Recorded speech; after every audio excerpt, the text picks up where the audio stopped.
श्री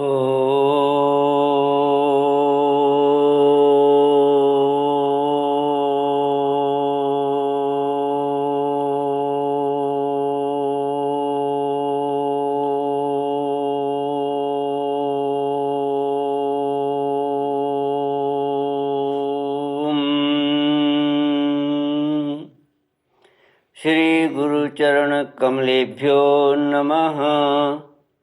श्री गणेशाय नमः। श्री सरस्वत्यै नमः। श्री विष्णवे नमः।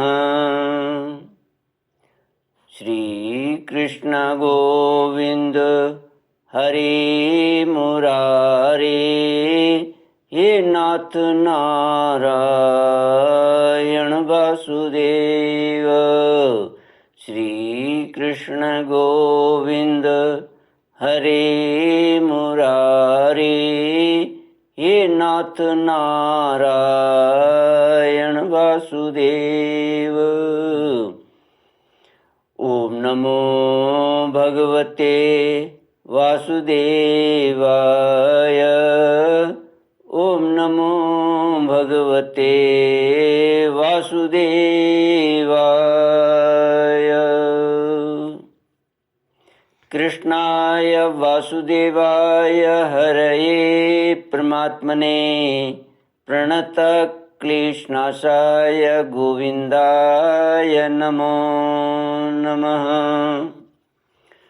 सच्चिदानन्दरूपाय विश्वोत्पत्त्यादिहेतवे तापत्रयविनाशाय श्रीकृष्णाय वयं नमः। सच्चित आनंद स्वरूप परमात्मा जो सृष्टि के उत्पत्ति, पालन और संहार करता है तथा जीवों के आध्यात्मिक, आदि दैविक, आदि भौतिक तापों को नष्ट करने वाले हैं, अर्थात जीवों के मानसिक, शारीरिक और भौतिक दुखों को दूर करने वाले हैं, उन श्री कृष्ण भगवान को हम नमस्कार करते हैं। श्री कृष्ण गोविंद हरे मुरारे, हे नाथ नारायण वासुदेव। श्री हरि गरुड़ पुराण सारोद्धार 13वां अध्याय। गरुड़ उवाच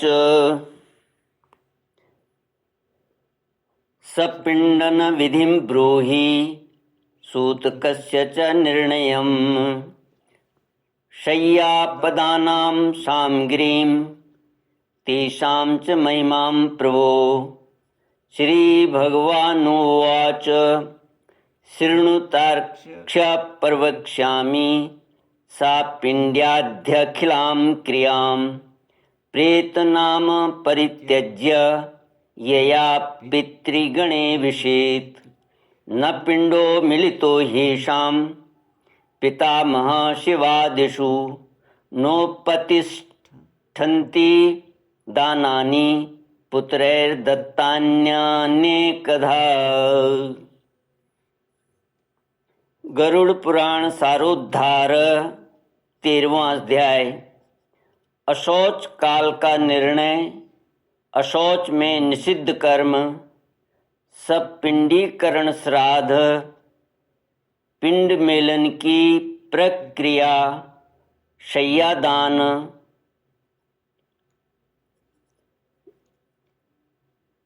गरुड़ जी ने कहा, हे प्रभु, सब पिंडन की विधि, सूतक का निर्णय और शय्यादान तथा पददान की सामग्री एवं उनकी महिमा के विषय में कहिए।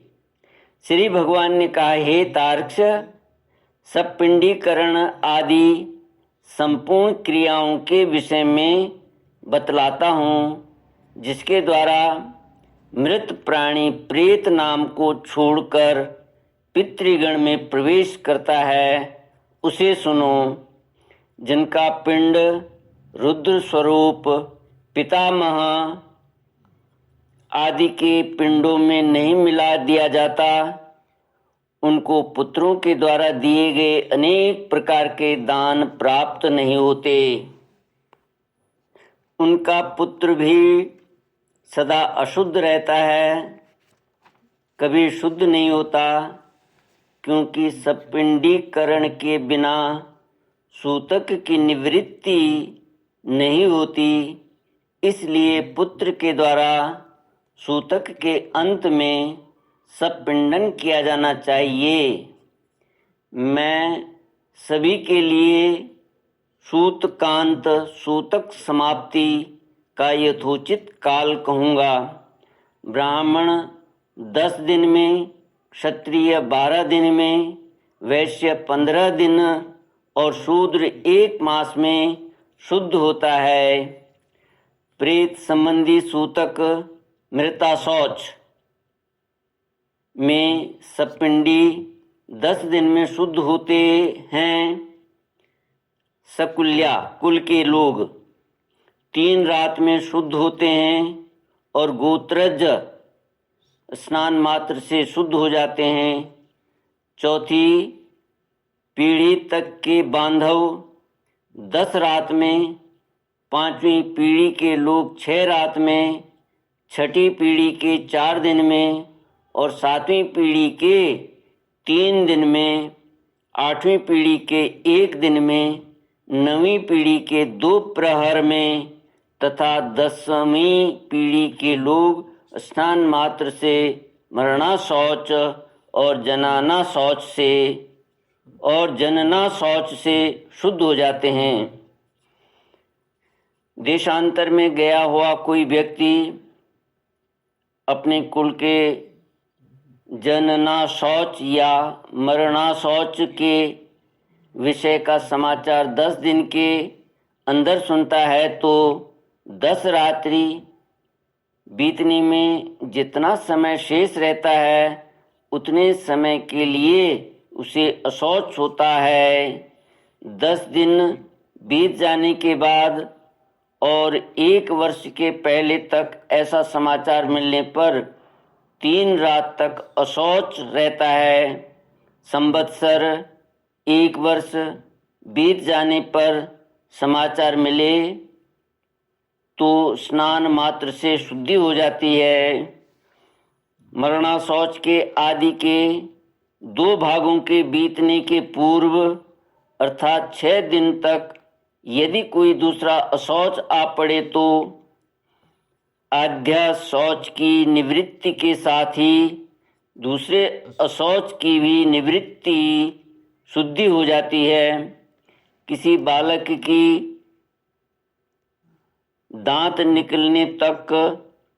निकलने से पूर्व मृत्यु होने पर सद्य अर्थात उसके अंतिम संस्कार के बाद स्नान करने पर, चूड़ाकर्म मुंडन के हो जाने पर 1 रात, व्रतबंध होने पर 3 रात और व्रतबंध के पश्चात मृत्यु होने पर 10 रात का अशौच होता है।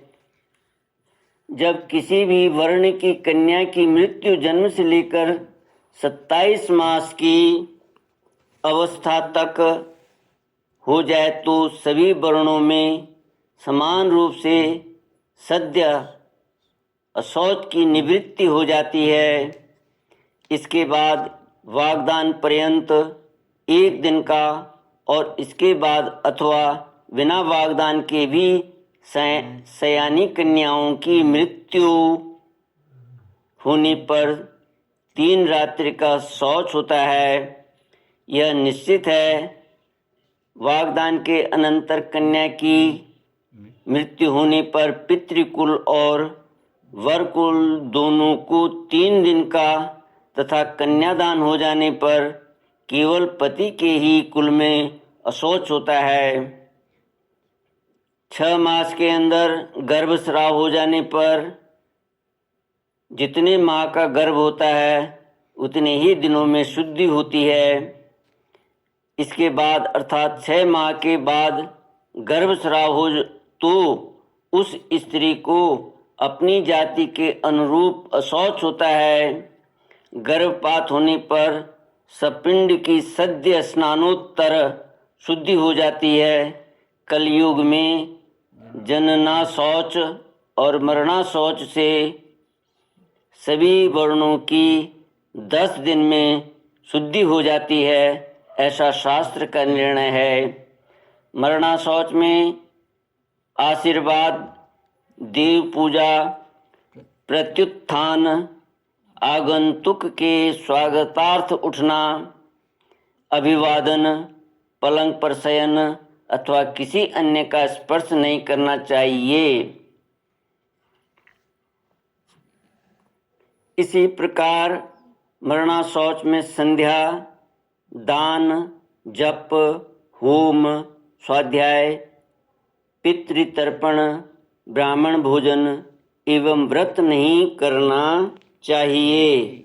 जो व्यक्ति सूतक में नित्य नैमित्तिक अथवा काम्य कर्म करता है, उसके द्वारा पहले किए गए नित्य नैमित्तिक आदि कर्म विनष्ट हो जाते हैं। व्रती, ब्रह्मचारी, मंत्रपूत, अग्निहोत्री ब्राह्मण, ब्रह्मनिष्ठ, यति और राजा, इन्हें सूतक नहीं लगता। इसमें टीकाकार लिखते हैं, अशौच में सामान्य रूप से संध्या का निषेध होने पर भी संध्या वंदन कर्म नित्य कर्म होने के कारण और अशौच काल में भी निम्न श्लोक के अनुसार करने का विधान है। संध्या मिष्टिम च होमम च यावत् जीवम समाचरेत न त्यजेत सूत के वापी त्यजन गच्छत्यधोगतिम। सामान्य रूप से कुश और जल का प्रयोग नहीं होता। अमंत्रक प्राणायाम करें, मार्जन मंत्रों का मन से उच्चारण करें, गायत्री का उच्चारण कर सूर्य अर्घ्य दें। यद्यपि अशौच अवस्था में व्रत का निषेध है, परंतु एकादशी तथा प्रदोष आदि व्रतों में अन्न ग्रहण करना उचित नहीं है। भगवान आगे कहते हैं, विवाह, उत्सव अथवा यज्ञ में मरना शौच हो जाने पर उस अशौच की प्रवृत्ति के पूर्व बनाया हुआ अन्न भोजन करने योग्य होता है, ऐसा मनु ने कहा है। सूतक न जानने के कारण जो व्यक्ति सूतक वाले घर से अन्न आदि कुछ ग्रहण करता है वह दोषी नहीं होता, किंतु याचक को देने वाला दाता दोष का भागी होता है। जो सूतक को छिपाकर ब्राह्मण को अन्न देता है वह दाता तथा सूतक को जानकर भी जो ब्राह्मण सूतक का अन्न का भोजन करता है वे दोनों ही दोषी होते हैं। इसलिए सूतक से शुद्धि प्राप्त करने के लिए पिता का सपिंडन श्राद्ध करना चाहिए। तभी वह मृतक पितृगणों के साथ पितृलोक में जाता है। तत्वदर्शी मुनियों ने 12वें दिन 3 पक्ष में 6 मास में अथवा 1 वर्ष पूर्ण होने पर सपिंडीकरण कहा है। हे तार्क्ष्य, मैं तो शास्त्र धर्म के अनुसार चारों वर्णों के लिए 12वें दिन ही सपिंडीकरण करने के लिए कहता हूँ। कलयुग में धार्मिक भावना के अनित्य होने से, पुरुषों की आयु क्षीण होने से और शरीर की अस्थिरता के कारण 12वें दिन ही सपिंडीकरण कर लेना प्रशस्त है। गृहस्थ के मरने पर व्रत संबंध उत्सव आदि व्रत उद्यापन तथा विवाह आदि कृत्य नहीं होते जब तक पिंड मिलन नहीं होता, अर्थात पितरों में पिंड मिला नहीं दिया जाता या सपिंडीकरण श्राद्ध नहीं हो जाता, तब तक उसके यहाँ से भिक्षु भिक्षा भी नहीं ग्रहण करता। अतिथि उसके यहाँ सत्कार नहीं ग्रहण करता और नित्य नैमित्तिक कर्मों का भी लोप रहता है। कर्म का लोप होने से दोष का भागी होना पड़ता है। इसलिए चाहे निरग्निक हो या साग्निक अग्निहोत्री 12वें दिन सपिंडन कर देना चाहिए। सभी तीर्थों में स्नान आदि करने और सभी यज्ञों का अनुष्ठान करने से जो फल प्राप्त होता है वही फल 12वें दिन सपिंडन करने से प्राप्त होता है। अतः स्नान करके मृत स्थान में गोमय से लेपन करके पुत्र को शास्त्रोक्त विधि से सपिंडन श्राद्ध करना चाहिए। पाद्य, अर्घ्य, आचमनीय आदि से विश्व देवों का पूजन करे और असद गति के पितरों के लिए भूमि में विकिर देकर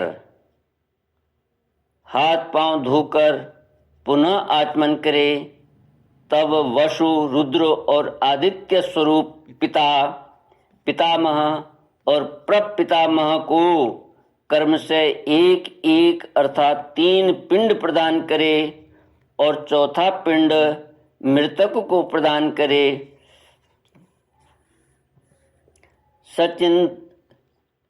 मृतक को प्रदान करे। सब चंदन, तुलसी पत्र, धूप, दीप, सुंदर भोजन, तांबूल, सुंदर वस्त्र तथा दक्षिणा आदि से पूजन करे।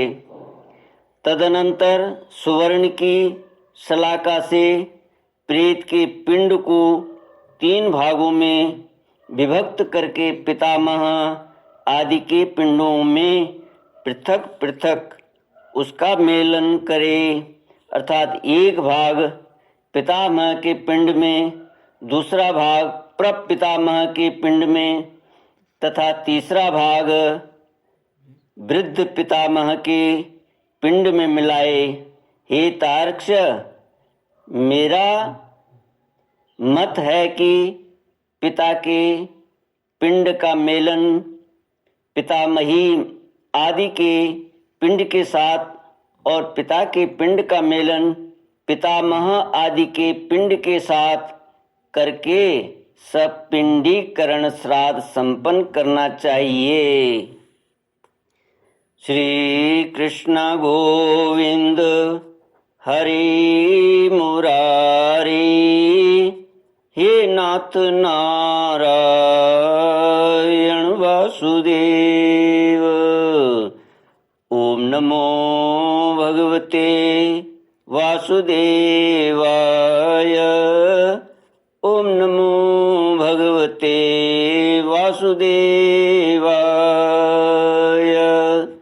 ओम पूर्णमद पूर्णमिदं पूर्णात् पूर्णमुदच्यते पूर्णस्य पूर्णमादाय पूर्णमेवावशिष्यते।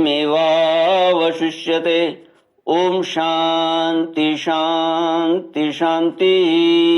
हरि ओम। श्री गुरुभ्यो नमः। हरि ओम।